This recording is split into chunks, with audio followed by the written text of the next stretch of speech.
Netherlands back to the Dutch. That's the message of far-right leader Geert Wilders, a day after he secured more than 2 million votes in the general election. It's been between Maccabi Tel Aviv and Ajax over in the Dutch capital, saying he intervened, almost saved someone's life. He was being pummeled, kicked in the head. What happens when a nation known for its tolerance and inclusivity finds itself at a crossroads? The Netherlands, often celebrated as a bastion of progressive values, has now embarked on a dramatic campaign to confront Islamist extremism. Following a shocking wave of anti-Semitic attacks, the Dutch government has issued orders for the arrest and potential deportation of individuals linked to such acts.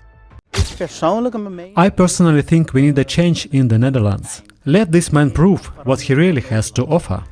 These controversial and unprecedented measures reflect a nation grappling with profound questions about security, integration, and identity.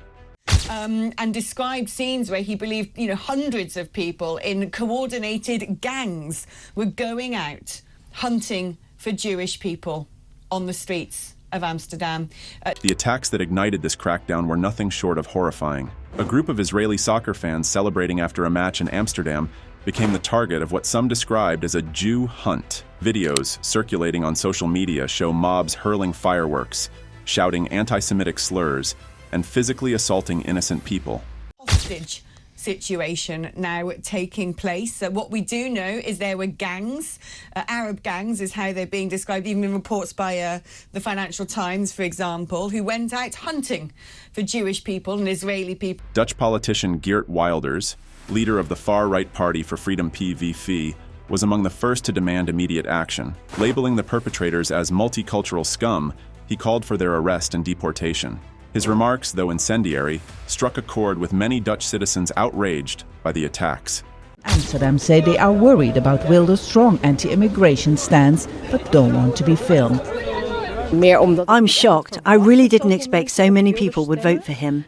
Wilders was convicted for inciting discrimination 3 years ago after he asked a crowd if they want. Netherlands' response was swift.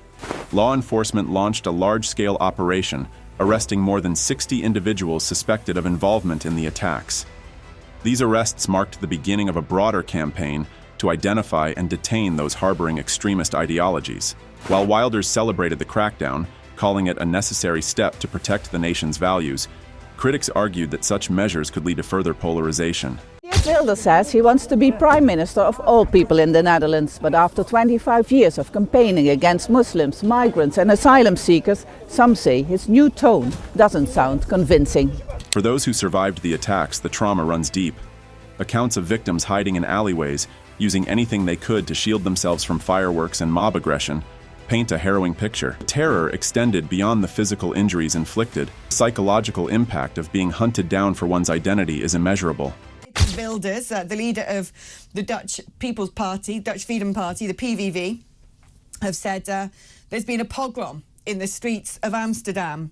We have become the Gaza of Europe. Muslims with Palestinian flags hunting. Some attackers reportedly disguised themselves to evade capture, blending into crowds or fleeing to nearby towns. Their actions echo a troubling trend of individuals hiding within plain sight, making it even more challenging for authorities to root out extremism. Never. The authorities will be held accountable for their failure to protect the Israeli citizens. Never. The public's response to these developments has been anything but uniform. Supporters of the crackdown argue that the government's actions are long overdue, emphasizing the need to protect vulnerable communities from targeted violence. The scenes appear to have been last night. Hundreds of young Arabic men going out trying to hunt down. It appears that they were trying to hunt down Jewish people on the streets of Amsterdam. The Israeli Prime Minister has... Conversely, critics warn of the dangers inherent in such sweeping measures. Mass arrests and deportations, they argue, risk alienating immigrant communities and exacerbating societal divisions. Human rights advocates have raised concerns about due process, warning that innocent individuals could be caught up in the dragnet. Amsterdam's mayor, Femke Halsema, described the attacks as a dark moment for her city and expressed shame that such events could occur under her watch. However, Wilders and his supporters have criticized her leadership, demanding her resignation for failing to prevent the violence. As well, Israel's Prime Minister Benjamin Netanyahu has condemned the violent attacks as horrifying. The city's police said they've started a major investigation into multiple violent incidents following the UEFA Europa League. Israeli Prime Minister Benjamin Netanyahu also weighed in, condemning the incidents as a planned anti-Semitic attack. Remarks underscored the international implications of the events in Amsterdam, drawing attention to the broader challenges Europe faces in confronting anti-Semitism. Evacuation aircraft to the Netherlands to retrieve football fans, but the Israeli Defense Forces have said it's been now instructed to cancel that mission. Israeli President Isaac Herzog has described the violence as The Netherlands is not alone in its struggle. Across Europe, countries like France, Germany, and the United Kingdom have witnessed a surge in anti-Semitic incidents, often linked to tensions over immigration and integration. The rise of far-right parties across the continent reflects a growing backlash against multiculturalism, with politicians like Wilders leading the charge. Footage now circulating on social media showing what appears to be a very, very disturbing. I don't know what you call these. Just don't know what you call these scenes, quite frankly. While the Dutch government's actions have garnered significant support, they have also sparked fierce debate. Critics argue that addressing anti-Semitism requires more than just punitive measures.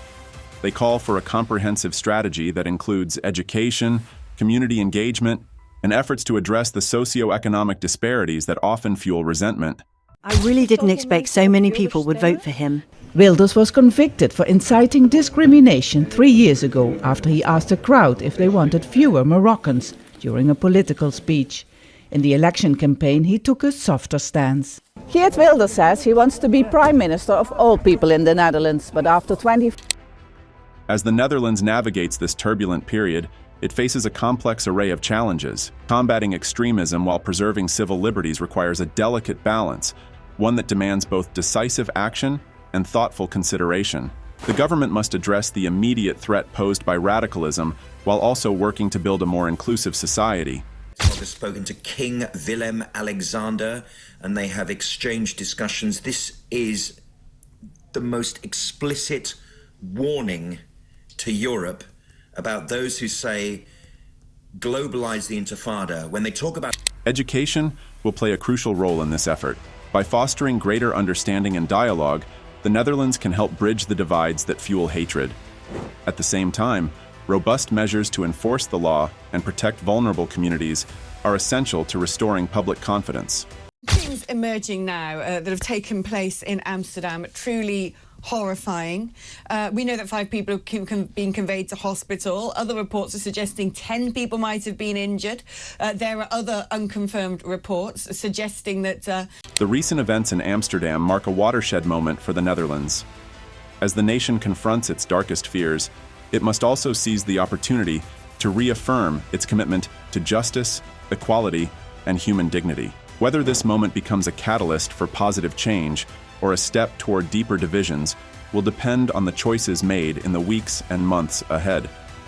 The Nazis in Berlin decreed that anyone who was a patriot could go out and smash up Jewish shops and burn down synagogues. It's literally the eve of the anniversary. It was a spree of violence. In the face of rising extremism and societal fractures, the Netherlands must chart a path that upholds its values while addressing the realities of an increasingly polarized world. The stakes could not be higher. The question now is whether the nation's leaders and its people are prepared to rise to the challenge.